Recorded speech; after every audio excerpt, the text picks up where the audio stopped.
Hello दोस्तों, आप सभी का स्वागत है क्वेश्चन पर बाजार चैनल पे। तो जैसे कि आप सभी को पता होगा कि पिछले क्लास में आप सभी को 80 क्वेश्चन बता दिए थे, तो आज बताएंगे 81 से। तो बिना देरी के हुए चलते हैं क्वेश्चन की ओर। क्वेश्चन नंबर 81 यानी 81। समानता का तात्पर्य किससे है? सभी को समान अवसर मिलना। तो चलते हैं अगली क्वेश्चन की ओर। Question number 82। लोकतंत्र में कौन सा व्यवहार नहीं होना चाहिए? तो असमान व्यवहार नहीं होना चाहिए। किसी को ज़्यादा इज्जत देना, किसी को कम इज्जत देना, उसके जाति के हिसाब से इज्जत देना, ये सभी कोई अच्छा व्यवहार में शामिल नहीं होता है। तो चलता है अगली क्वेश्चन की ओर। Question number 83। समानता के सिद्धांत का उल्लंघन किन कारणों से हो सकता है? तो आप सभी को पता होगा कि जाति के आधार पर भेदभाव करना, धर्म के आधार पर भेदभाव करना, रंग के रूप में भेदभाव करना, कोई काला है कोई उजला है, इस पे आदि किसी और चीज़ से भेदभाव करना, ये सभी समानता के उल्लंघन हैं। तो चलते हैं अगली क्वेश्चन की ओर। Question number 84। मतदाता पहचान पत्र बनवाने की प्रक्रिया किसके लिए समानता का प्रतीक है? सभी नागरिकों के लिए यह समानता के प्रतीक हैं। तो चलते हैं अगली क्वेश्चन की ओर। Question number 85। सरकार द्वारा प्रचारित नीतियां और कार्यक्रम किस माध्यम से जनता तक पहुंचते हैं? तो आप सभी को पता होगा कि मीडिया के द्वारा पहुंचते हैं। आजकल तो मीडिया भी धोखेबाज होते जा रहा है। देखिए, बिहार का शान मनीष कश्यप को कहा जाता था, लेकिन अब बिहार का घटिया व्यक्ति मनीष कश्यप को ही कहा जाता है। तो चलते हैं अगली क्वेश्चन की ओर। किसी वोटों के महत्व का क्या अर्थ है? मत देने का अधिकार है। तो चलते हैं अगली क्वेश्चन की ओर। Question number 87। समाज में समान अवसर पाने की इच्छाओं का विचार कैसे बदलता है? तो आप सभी को पता है कि मत देने का अधिकार से बदलता है।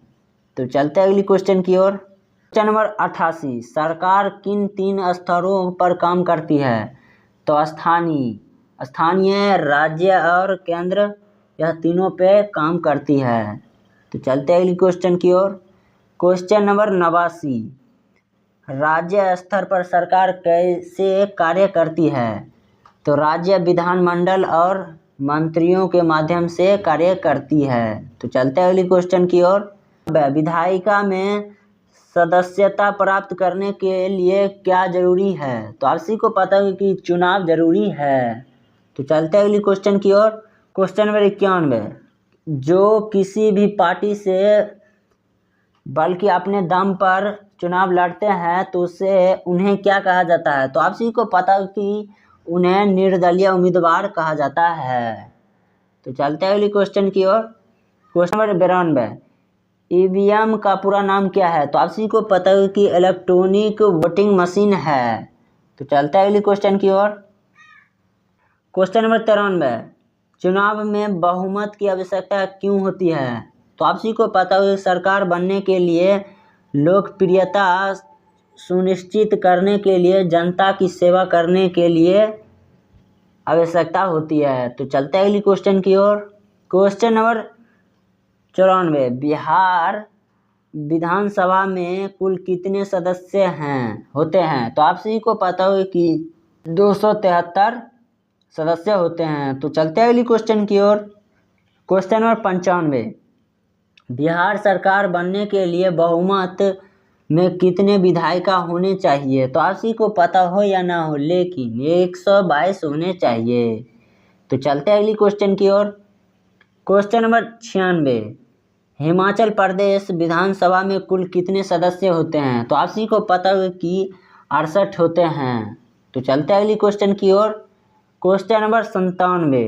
राज्यपाल किसकी सलाह से कार्य करता है? तो आप सभी को पता है कि मुख्यमंत्री के सलाह पे राज्यपाल कार्य करते हैं। तो चलते हैं अगली क्वेश्चन की ओर। Question number 98। राज्यपाल किसे मुख्यमंत्री नियुक्त करते हैं? तो आप सभी को पता है कि विधानसभा में बहुमत प्राप्त करने वाला पे नियुक्ति करते हैं। तो चलते हैं अगली क्वेश्चन की ओर। Question number 99।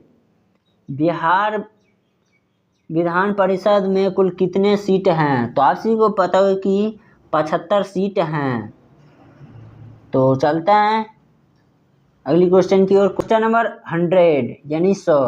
किस प्रकार के सदस्य विधान परिषद में नहीं होते हैं? तो आप सभी को पता हो कि मुख्यमंत्री नामकृत सदस्य नहीं होते हैं। तो आज का वीडियो यहीं पे समाप्त करते हैं। मैं आशा करता हूं कि आप सभी को वीडियो थोड़ा भी अच्छा लगा होगा। यदि अच्छा लगा है तो आप इस वीडियो को लाइक करें। यदि इस चैनल को अभी तक सब्सक्राइब नहीं किए हैं तो कर लीजिए, और शेयर करने का मन है तो कर लीजिए, कोई दिक्कत की बात नहीं है। धन्यवाद, अगले वीडियो में मिलते हैं।